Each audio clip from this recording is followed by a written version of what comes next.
My guest on the show today is a very special guest. It's Cassandra Thompson. You can't see her, but she's already smiling.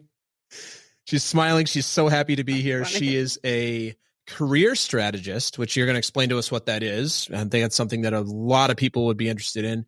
And also a keynote speaker, speak on stages all over the place virtually during the pandemic and now in person. Cassandra, so good to have you here. I am going to go back to Cass because I know you. And that is how I'm going to call you. But if you meet her, it's Cassandra for sure. And then when you get to know her a little bit. So glad we made this happen. Thanks for being here. Yeah, no problem. Good to see you. Yeah. Talk to you. Both. Good to talk to me. They're like, see you. What are you talking about? This is a podcast. We'll have the 1 minute promotional video. So Cass, where are you located in the world today? I am in Phoenix, Arizona. Where it's nice and hot. Isn't it hot there? Isn't it like 120 degrees there year round? That's my impression of Phoenix. It's actually ridiculously gorgeous from about October to May. Mm-hmm. And then the rest of the time you're like, why do I live here? And then October comes again. You're like, oh my gosh, this is why I live here. It's like, I've never had children, but I hear about pregnancy. Like, like you forget the pains of childbirth. And that's why that's what we go through in Phoenix with weather every year you just forget how bad it is. You're like, it's gorgeous right now. Yeah. We're fine. This is why a lot of I'm from Minnesota originally. This is why a lot of the retired people there go, hey, I'm going to Phoenix or Scottsdale to my winter home October through April because Minnesota sucks in the winter unless you really like to be outside and snowmobile or ski or something. Well, I'm so glad that we made this happen. We've been talking about this for a while. We've had a couple reschedules. Here we are. We're going to talk about what you do. We're going to talk about your dating life. We're going to talk about all sorts of amazing things today. All right, we're not going to. Maybe we won't talk about her dating life. That'll be a different. So that'll be the bonus episode for this podcast. We'll monetize this thing, and this will be the bonus. Yeah, sure. It'll be a real short episode. Real short episode. That'd be funny. All right, Cass. So let's kick this off with talking about something that you nerd out about. So what is something that you specifically nerd out about? I nerd out about networking and what it should be. And I'm dropping my AirPod. Hold on. Sure. I nerd out about, networking and how it should be done and everything that goes in to the job search process. I mean, I also nerd out about like Real Housewives, but I don't think that's why we're here today. So we could be, you'd lose my interest very quickly if you went that route, but we take a real hard pivot. Take a real hard pivot. And then I go, if you keep talking about this, we are going to talk about your dating life. We are actually about to go there. Well, I know that networking is one of the things you're really passionate about. And I'm a big networker as well, but I think it's a really misunderstood thing, or it's something that is just really not done well a lot. So if you wouldn't mind, I'd love to, since you're here with us, get some of this is the free bonus knowledge of the episode. Like when you say networking done right, what do you mean by that? Yes. I mean, networking is just authentic relationship building. It should be done with, it can have intention, but not agenda. So what I mean is I think people think that networking is using people. This was my own past. I thought it was using people to get what I wanted and also a feeling of like, well, then I didn't earn it myself. And instead it's like, well, no, you can get to know somebody and have intention of, well, I really want to get to know this person because they work at that company I want to work at, or I'd love to do a business deal with them someday. But you can still genuinely want to get to just know them as a person too. Yeah. Yeah. Bold concept. Just get to know them as a human being. Crazy. Yes. Crazy. So this is something that you've had to work on as well. What was it about this topic of networking? Did you have a specific lesson you learned or a specific moment where you go, oh, like I need to really change my context around this topic? Yeah. So this is part of my story that I always share is that when I was in college, I wanted to work in television and people would tell me it's all about who you know. It's all about who you know. You should call up this person, see if they can help you. You should like very loose ties. And I felt like, but then I didn't earn it and I'm not going to just use people. That's gross. also, I didn't know what the heck I was supposed to do. Like when people would say, you should get coffee. I'm like, but what do we talk about at coffee? Like, what does that mean? Right. I've learned a lot since then. Yeah. And when I think it was like my sophomore year, whatever, when I was in college, a woman came as a guest speaker into my intro to mass media class, and she worked at K-Rock, which I know radio is like not as prevalent now, but I believe K-Rock was like the number 2 station in the nation.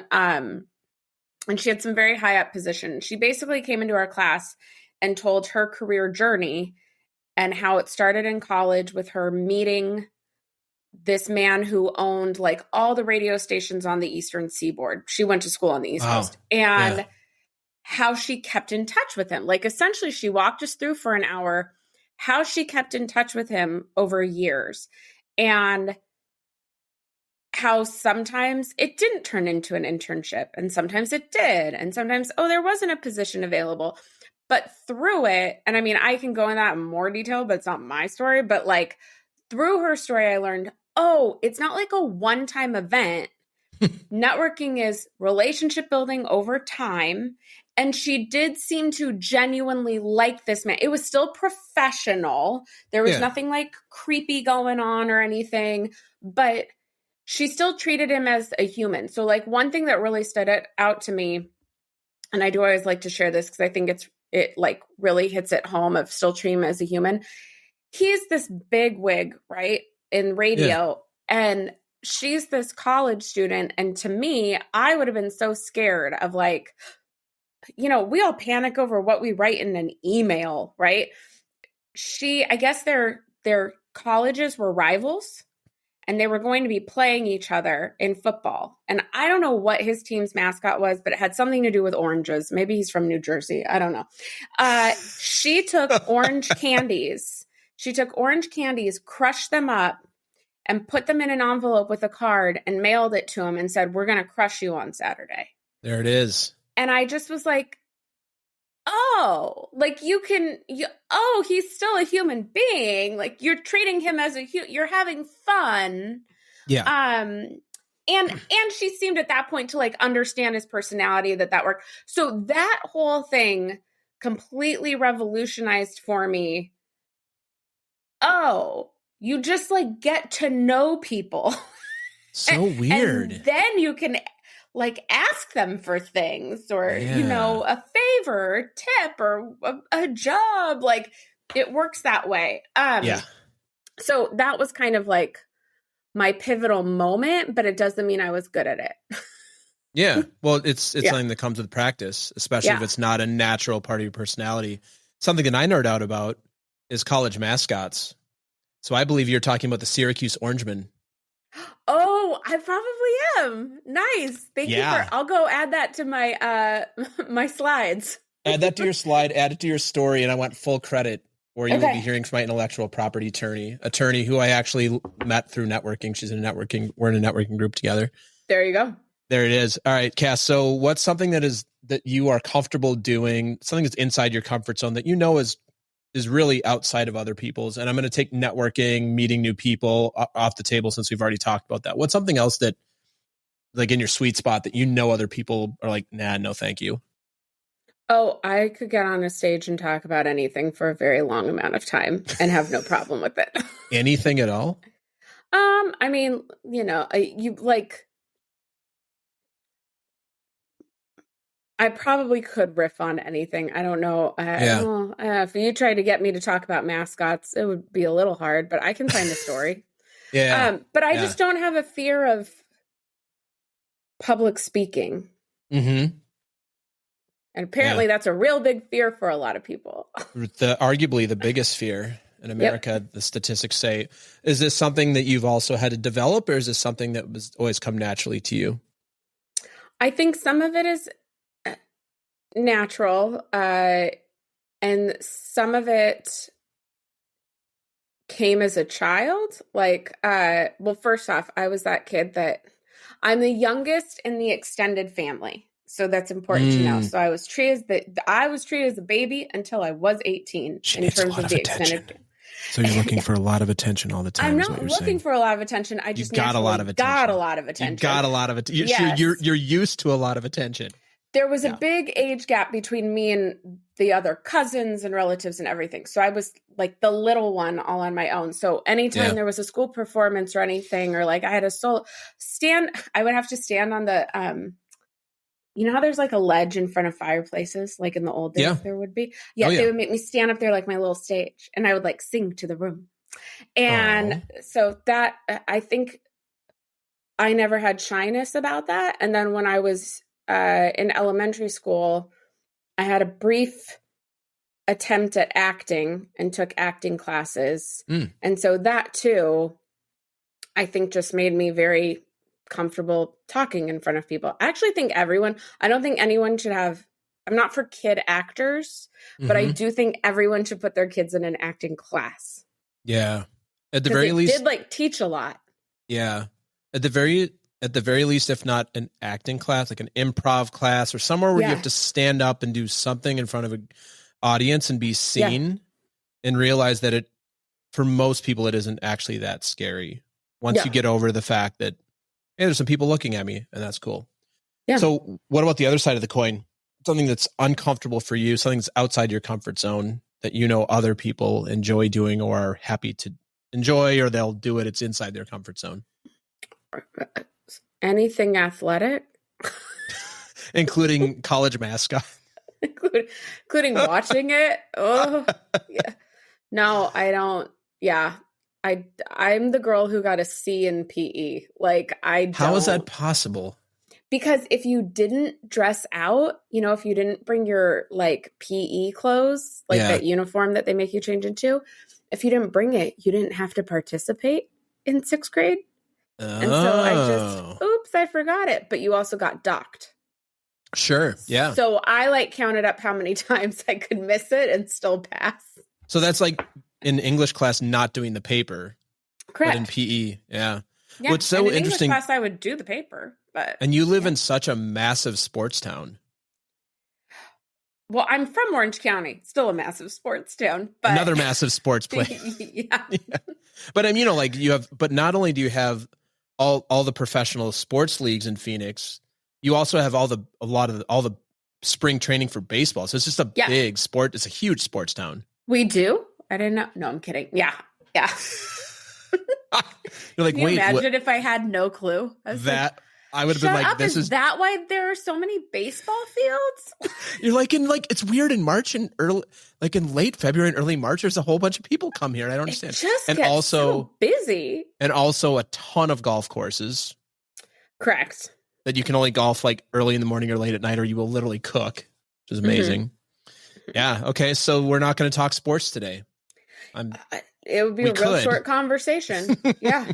You'd be like, football. Yeah. Okay, next. Well, I went to grad school late compared to most people. I'd been out of school. I had no intentions of going to grad school when I was in college. I was like, who wants to keep doing this? And I'm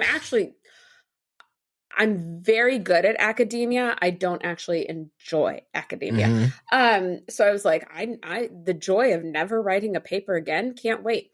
And then 10 years later, decided for a career change, I have to go get a degree and a master's. And so I purposely chose Baylor. That's where I went and got my degree. Yeah. Because Great it's school. a football school, I was like, it's a private school, but it's a bigger private school and it's got a big football scene. And I had gone to a very small Christian school.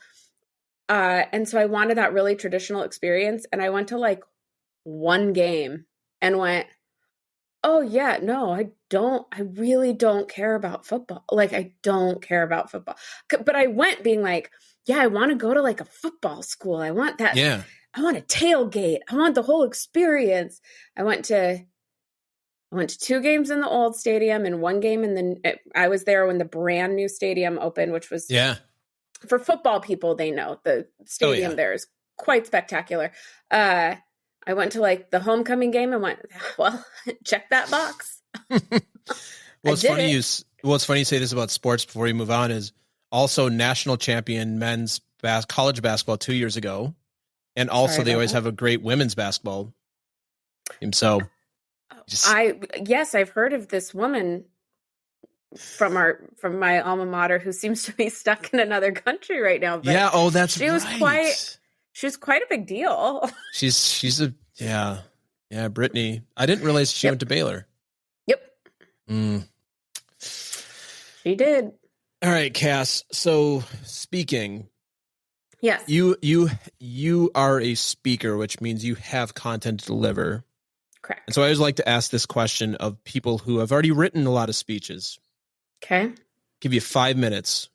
Okay. And you get to deliver a speech in 5 minutes and 5 minutes only. The timer, you get hooked, the Oscar music plays and you're out in 5 minutes. Okay. What would you talk? And the whole world got to hear it. Okay. What would you talk about? And what would be your call to action to all of us listening? What would I talk about? I would break down why networking is not as terrifying as you think it is. It's not using people. It's not inauthentic just because there's intention. And I would share my own networking disaster story and how I recovered and the simple steps to get started, because we all need to start building relationships again, because they're the cornerstone. My AirPods, gosh. Sorry about this. You can't see, but my AirPods keep falling out, folks. Sorry. Why we all need to get back to building relationships, because we're all online too much and not chatting with each other. Yeah. I love it. Yeah. So it's like, it starts with networking, but it's actually about how to build authentic relationships. Is your big stance is, which makes sense knowing a little bit about you and your brand and everything, is like, your thing is people first, people matter, relationships matter. And with the right relationships, you can do almost anything, have their job and all those things. Yeah. Well, I love this, because we're going to head to a commercial break, and then you've just really set the stage for sharing a story with us when we come back, because you can't leave that cliffhanger and not do it. Yep. A networking disaster. So stay tuned. We're going to go to a brief commercial break. We'll be right back, and then we're going to hear about a networking disaster. All right, Cass, we're back. So usually I ask guests at this point, what else you want us to know about you?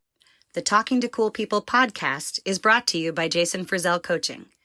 Jason works with amazing people who are looking to find and develop their passion and purpose and create their journey to wherever it is they want to go. Check us out at jasonfrizzell.com, Facebook, or on Instagram.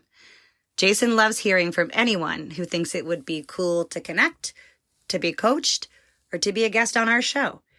Email him at podcast@jasonfrizzell.com or DM him on Facebook and Instagram. And now, back to some more amazing conversation on Talking to Cool People. And because it's my show and I'm the host and I'm the boss here, at least I like to tell myself that. I want to start with your networking disaster story, and then I want to hear what else you'd like to share with us, what else we should know about you. So hit us with a story. And my guess is a story that's also inside many of your speeches, because good stories should always be in speeches. Yeah. Hit us with a story. Well, because also, people need to know, like I said before, just because I learned the lesson in college doesn't mean I was good at executing it. Right. Especially when you're speaking, it's like, I don't want you to think I'm up here as some expert that's not working on this all the time or hasn't been in that spot. And so I love sharing this story. So I achieved my goal from college of working in entertainment. I actually did I have a whole separate talk about how to network your way through an internship. And I did a great job at that and ended up with job offers from 4 places. That's a really valuable topic for people coming out of school.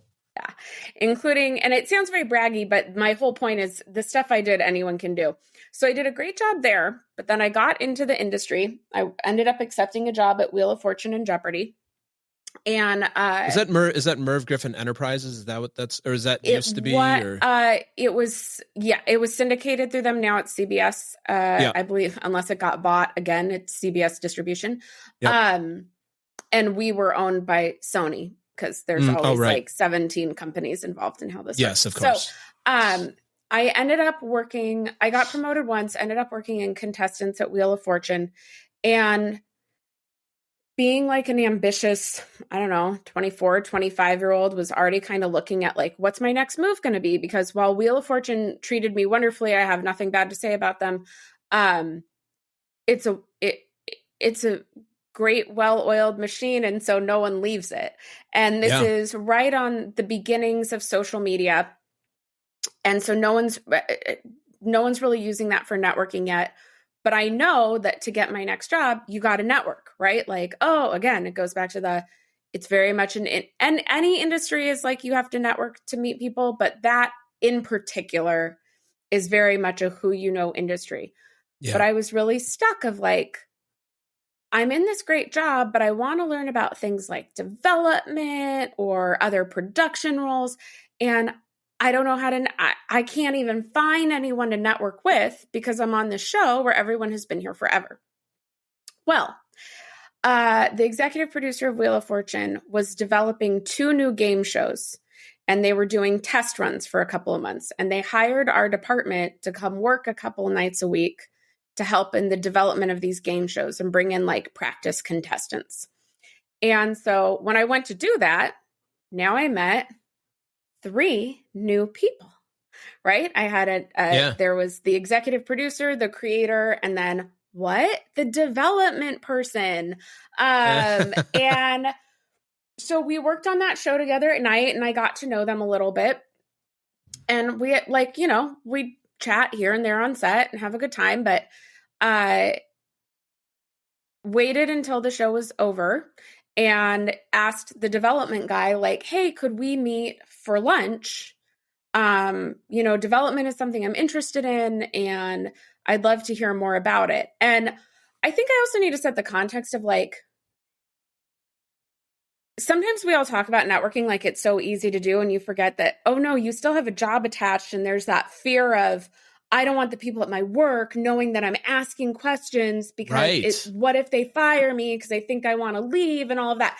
I've learned that 90% of the time that is not real. People your work doesn't really care, but I was very scared about that. So that was also part of that brought on a lot of nerves of even like sending the email.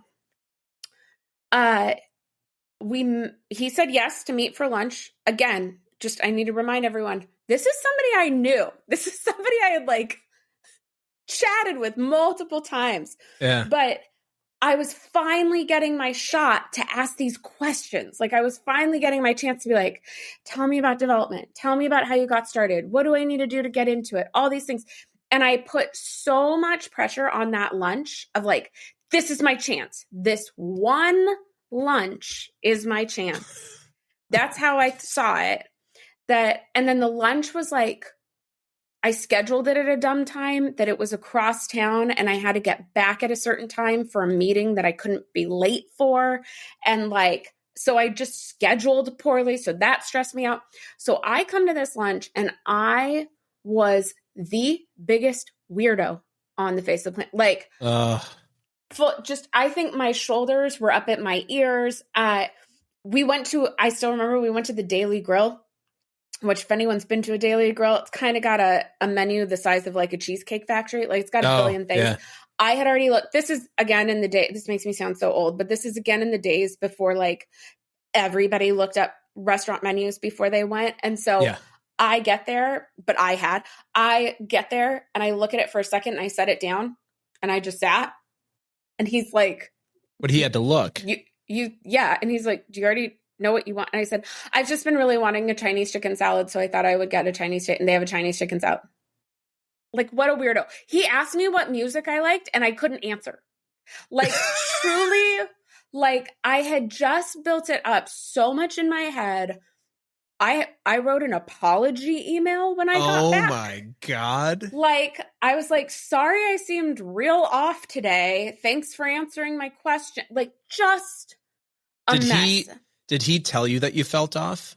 Or did you interpret that and then sent him a proactive email? I sent a proactive email because it was the person sitting across from him was not the person he had talked to here and there for 3 months. I know he was like, who is this? Like, what happened? But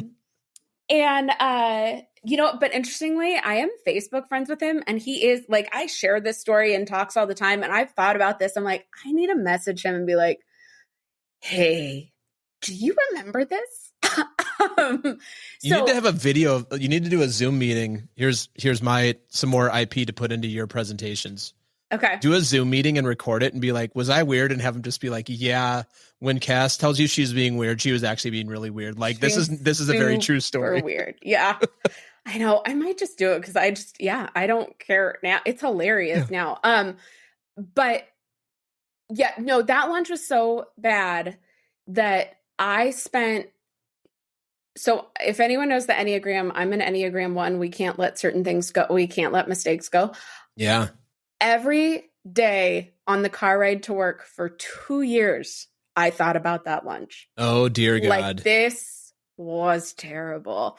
And it really scared me off of networking. Now, I did redeem things with him like a year and a half later. We chatted again. Because I was at least trying to keep up my network of 2 people. And like, when I worked in entertainment, I had a network of 2 people for the first 4 years. Yeah. And I redeemed myself with him at that one, but still it was bad, because this goes to like what I was saying before. As much as I learned it was relationship building and I was trying to treat it that way, I still treated it transactionally. I acted like, this one lunch, I have to prove that I would be good to be hired down the road, that he will think of me if any positions come up, and this is it. And it's like, no, just have a lunch. Just have a lunch. Like, that's it. So that's the story. I don't know if it's as entertaining or exciting to you, but it was a real disaster in my world. I mean, the fact, like, the details, I remember what I ordered. I remember what booth I sat in. Fun fact, I ended up working in that same center where that Daily Grill was. Like 3 different times in my entertainment career. So I had to keep going back to the scene of the crime for like happy hours and stuff. And I'm like, I don't like this. I remember I accidentally didn't get validation and I had to pay $16 for that parking ticket, like for the parking, like that. It is a seminal memory in my life. I have so many questions, but I'm just going to ask you one. Okay. How many sessions with your therapist have been spent on this specific trauma from earlier in your life? That was not worked through in therapy, but that was worked out in those car rides for 2 years. Yeah, self-therapy always proven to be good. Yeah. The lesson I take from that is the lesson that I think is just a good overarching lesson in life is just don't be weird. Like, just be yourself. Yeah. Be yourself. And like, this was someone I already knew, so it shouldn't have been as awkward. But one thing I always love to tell people is like, give yourself permission that it is going to be awkward. Like the first time you meet someone for a coffee, there's going to be a weird pause, or like you're going to mishear what they said and answer weird and then go, wait, is that what you said? Oh, like that's okay. That's being human. It's okay. Yeah.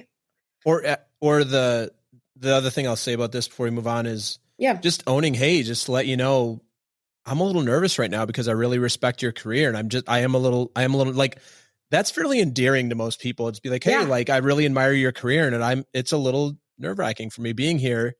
Just want to say that to you. Like who's going to, the way of like pretending that you have it all together when you're incredibly nervous, like humans were built to be able to read that energy in other people. Yeah. So if you think you're being calm, cool, and collected, you're like, no, this person's just being weird. But it all worked out. You ended up on my podcast, which is likely the pinnacle. This is kind of this is the moment that it's all come to. So here we are. This was the top. I've done it all. I'm done now. You had to go through that lunch in order to get here. There you go. Yep. It's all part of the journey. Well, what else? Let's take a couple more minutes. What else do you want us to know about you? What do you need to know about me? That's such an open-ended question, Jason. Sorry for the Enneagram 1 question. No, yeah. Like, what else do you think would be helpful? Yeah, what else do you want us to know? Yeah. I mean, I think I'm just going to stay on the networking track. I will say, I I think we all know people matter, but we're all very task focused. We live in a world of data and analytics and if this, then that kind of thinking. And so it's so much easier, and myself included, like it is so much easier to look at my to-do list and send one more email, write one more blog post or whatever, than to reach out to somebody and just be like, hey, how are you doing? Like that feels, I always say like networking feels murky. You don't have the direct line of where is this going to lead? And so you can't always see the value at the beginning. Whereas when you get to cross something off a list, you see the value before you even started. Yeah. And so it is like a real discipline. Again, preaching to myself here too. It is a real discipline to say like, I'm going to take time in my day to make that phone call and check in with somebody, or to send that email reaching out. And then I think the other thing I'd say with that is, or the other thing I want people to know is reach out to the people you already know. Like some people are so busy trying to like collect, and I really do mean like some people collect. We don't want to collect people. But some people do see it as like just collecting names and relationships. And you instead can build, I mean, like I said, those first years in entertainment, I had 3 connections and I just worked those connections. And that's fine. And then like reaching out to old coworkers, reaching out to people from college, even just your friends, making the time for them is still a huge part of it. Yeah. And so it doesn't always have to be getting to know new people because it's relationship building. You can keep reaching out to the people you already know. Yeah. That's for those people that are building businesses or looking for new jobs or looking, or like looking to date or like looking for somebody to watch your dog. Like most likely those people are in either your first, second, or third degree networks. Yeah. 99% of the time. But you're right. Like one of the ways we know each other is through brand strategy work. And you do a lot of this too. Somebody like, I need to build my email list. I need to do this. I need to grow my YouTube. And that's all important to be out there with this external marketing. But most people can generate a pretty darn nice business as an entrepreneur doing business or sharing what they're up to with people that actually know you, like you, and trust you, which those people on YouTube and those people on your email list, they might like you and they might kind of trust you, but they don't actually know you. They only know your marketing, which is different. So very cool. Yeah. Very cool. All right. So now it's a part of the show where you get to ask me something. Okay. I have no idea what's coming here. So what do you want to ask me that I can answer for you and everybody listening? Oh. Yeah. Well, I like to stay on a theme and a topic. What are your... Such a one. I know. I love it. Well, I could go real off and be like, so what's your favorite not that off, but like, what's your favorite mascot? But again, that would be a conversation where I'd go, cool. You're like, oh, yeah. I know you like networking. It's something I do. You don't shy away from. What are your like 3 biggest tips, takeaways, etc.? Yes. Yeah, I do like networking. It would definitely be an answer for me of like what's inside your comfort zone. Like I have no fear or challenge walking into a room of people I don't know and just like talking to people. So my tips would be lead with curiosity. So and this is another thing comes naturally for me. One, I'm a coach. 2, I'm just genuinely curious about people, and I like people, which makes networking so much easier. If you don't like people, networking would be miserable. Very true. Genuinely Curious. And networking, and this is, it's a bit of a tactical thing, but it's just the way I lean into, because I know if I don't actually think about this, I'll do the other, is I try to let the other person talk at least 75% of the time. Mm-hmm. I'm reliable to fill up the space. Well, I have all sorts of stuff to say all the time from my natural thing, and just asking curiosity-based questions and letting people talk. And then the third thing, and this is specific to something I learned. There's a networking platform called Lunch Club, which I don't know if you know Lunch Club. I like Lunch Club. I've been on Lunch Club for 2 years now. I do it every now and again, and it's really nice. I learned this from one of the people I met on Lunch Club, is when I'm networking with somebody and it's virtual, I actually like to not look up. I don't like to connect with them on Facebook, Instagram, LinkedIn. I don't actually want to know. It was just as for relationship building so that I can hear in Cass's words or in Jason's words, hey, what are you up to? And hear it, because that is just a portrayal. That's the external branding of it. And in Lunch Club specifically, you put a profile in. It's basically dating, but for networking. That's Lunch Club is basically dating and networking. Well, one of the things that somebody says, they said, hey, I actually didn't look at your profile. I'd like to just talk with you about it. I said, that's brilliant. So I started doing that, and we have much more fun conversations than people that are like, so I see that you're a career strategist and a speaker. Tell me about that. Like that. Yeah. In a way, that's kind of the low hanging fruit and also kind of the boring conversation. Yeah. Is that, so that's the other thing, like lead with the curiosity. And if you're not genuinely curious, then don't do it. Yeah. Fake curiosity is really lame. So like, oh, so what do you do for a living? You could see the wheels turning as the filter of, can this person help me? Can I make money off this person? And if those two things, like, it's the worst. It's the transactional part of networking that most people hate. Yeah. Yeah. So it's be curious, have the other person speak most of the time, and listen, if you ask me a question, I'm going to speak. I'm not going to be weird, but really like put the focus on it. This is like dating stuff too, like, which I'm not in the dating scene. I've been married for a long time. And then 3, like, I actually don't want to know everything about this person. The caveat being, if I was going in for a job interview, I want to be well prepared for that, which I know is another one of your wheelhouses, but we're talking like, you're like, hey, Jason, I have a friend of mine. I just think you should connect with them. I don't really need you to send me a bunch of information. I'm not going to do a ton of research. I'd rather just do I'd rather like get to know that person. Well, because I like that, because that's where you have the real conversation. Because that's what I tell people too, even about like informational interviewing, which is a huge part of like networking for getting jobs and things. Yeah. Right. And that's ironically, that is what getting coffee means. What no one explained to me in college is just meeting somebody and asking them about what they do. But what I always tell people is like, come with your questions. But if you both sit down and, as you're making small talk, you find out you're both really into all the gossip surrounding Don't Worry, Darling at the Venice Film Festival or whatever. That's very popular right now. Bad reviews, by the way. I know. And you talk about that for the whole hour. Who cares? Like, great. You connected as people. You can follow. Now they like you. Now you can follow up and go, hey, I didn't get to ask you. We got so caught up. Didn't get to ask you this question. Can you answer it for, yeah. But if you're so focused on, I have to get answers to these questions, or this person works at this place, so I have to know what they think about this thing. It's going to feel strenuous. Yeah. Miserable. So I like that. And also the 25-75 is, that's where it's at. Some people that's easier. Some people that's harder. Yeah. I mean, if you're trying to drag something out of somebody, then it's probably not going well anyway. No. Yeah. Yeah. All right. So Cass, what's the thing that you are most proud of? What am I most proud of?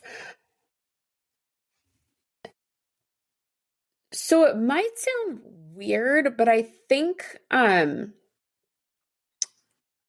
this is like the biggest life lesson I give to other people, and it's because I had to learn it myself, was you can change your mind. And so so what I'm most proud of is probably that I hit a point in my late 20s where I went, I don't really like this entertainment thing anymore. I want to go do something else.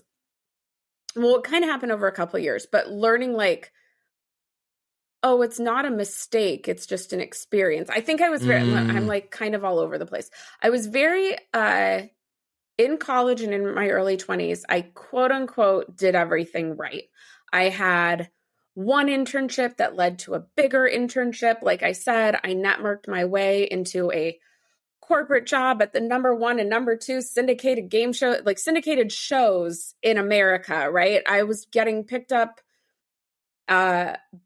pre-recession. I was getting picked up in a limo and flown first class in business at like 25. I'm like wearing Converse and jeans in first class next to all these businessmen.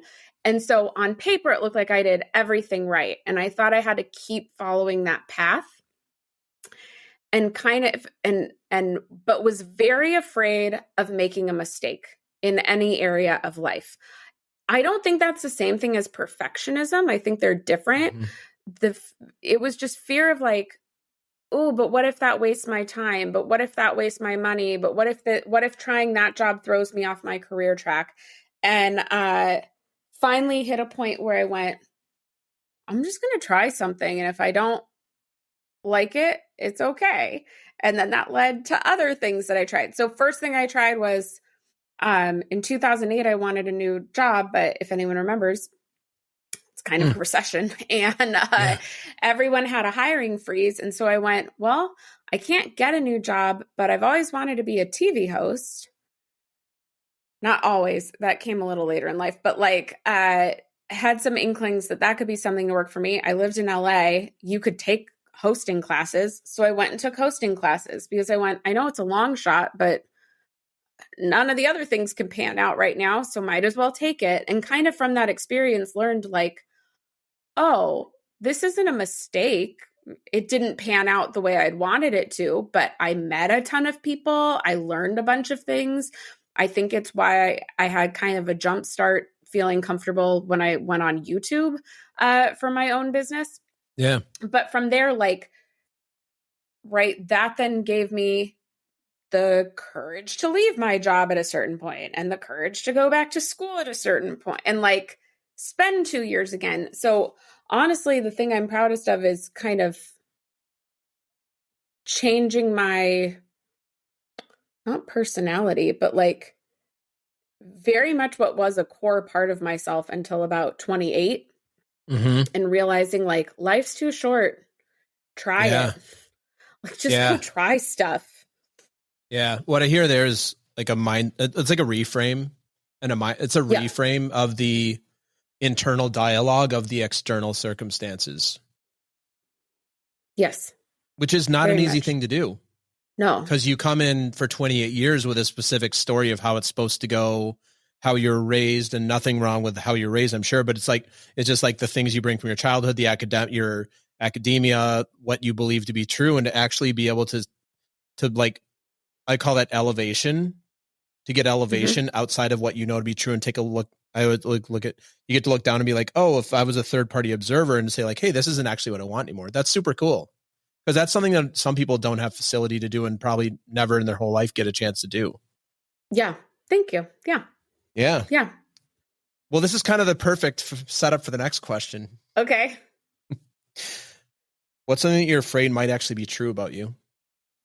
Oh, geez. Am I in therapy now? Good grief. Are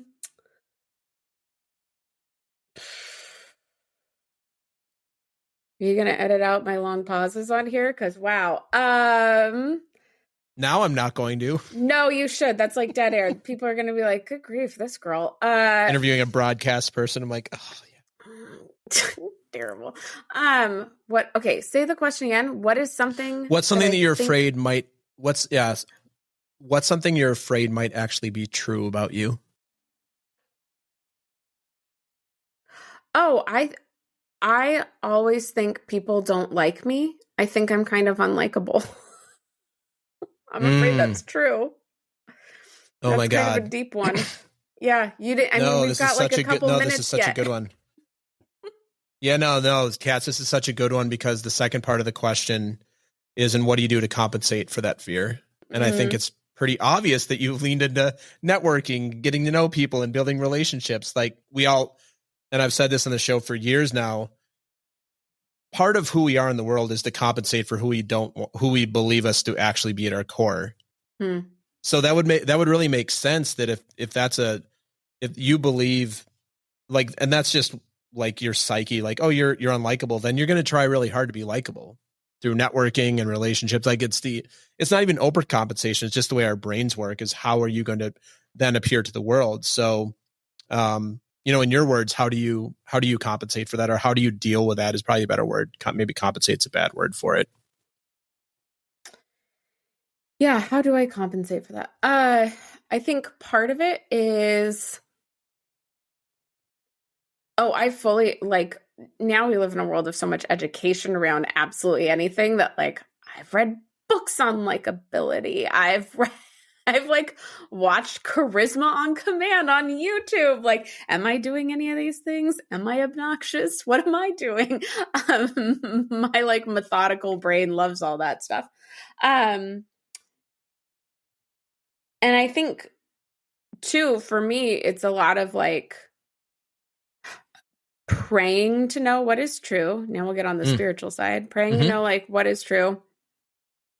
And like what's in my head, and evaluating, not evaluating for 2 years like before, but evaluating situations and going like, well, was that kind of frustrating, or were you okay in that? Did you talk too much? Like thinking it through to see what's real or what's not. And thus ends the end of our therapy session. You passed with flying colors. I'll send you the invoice later.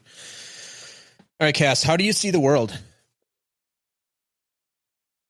Oh, how do I see the world? Can you expand upon that? Yeah. What's your philosophy around the world? Like, how do you see it? Like, you wake up in the morning and you look out at the thousands or millions of inputs to your brain, and, you know, how do you see the world? What's your, like, how do you see it? Like, some people say, oh, I see it as a place filled with mostly good people. Some people say I see it as opportunity. Some people say I see it as a place that's filled with suffering. Just whatever's true for you. Yeah, I would say one way I see the world is that the way I see the world, I guess, is it's God's creation. And at its core, it's beautiful. So I think that's a huge piece of it. And I think with that, in terms of the people on the planet, I think we are all designed with a purpose and with our own unique roles, some bigger and more upfront and some more behind the scenes. And we all are constantly searching to figure out what our place is in this world. I love it. And this is something now as a good wrap up today. Career strategist, speaker, you speak and specifically help people with that around their careers, around networking. So how can people connect with you? Yeah. So you can, easiest place to like learn more is YouTube. And I do read all comments. So if you put in Cass Thompson career advice, I'm there. Great channel, by the way. Lots of subscribers. And there's my play button is behind me, my silver play. She has a plaque from YouTube. Just going to say it out loud. Yeah. It's exciting. And you can also just go to cassthompson.com to learn more. Cool. We'll put all that in the show notes. Last thing, Cass, I just want to thank you for being on. It was so good to finally make this happen. Can't wait for everybody to hear your wisdom and brilliance. And on the topic of brilliance, love if you'd leave us with some short and sweet words of wisdom. And think about this would fit on an Instagram post. The art of the Instagram post, not the text of the Instagram post. Like one of my guests is like, well, which one? Like the art of it. The art words of wisdom. it. What do you Words got of for us? wisdom. You can change your mind. You can change your mind. Thank you, Cass. That was awesome. Really appreciate you having you on. And I look forward to talking with you soon. Thanks for having me. Thanks for listening to another episode of Talking to Cool People with Jason Frizzell. If you enjoyed today's episode, please tell your friends. Follow us on Instagram and Facebook, and give us a shout out, or take a moment to leave a review on iTunes. If something from today's episode piqued your interest and you'd like to connect, email us at podcast@jasonfrizzell.com. We love hearing from our listeners because you're cool people too.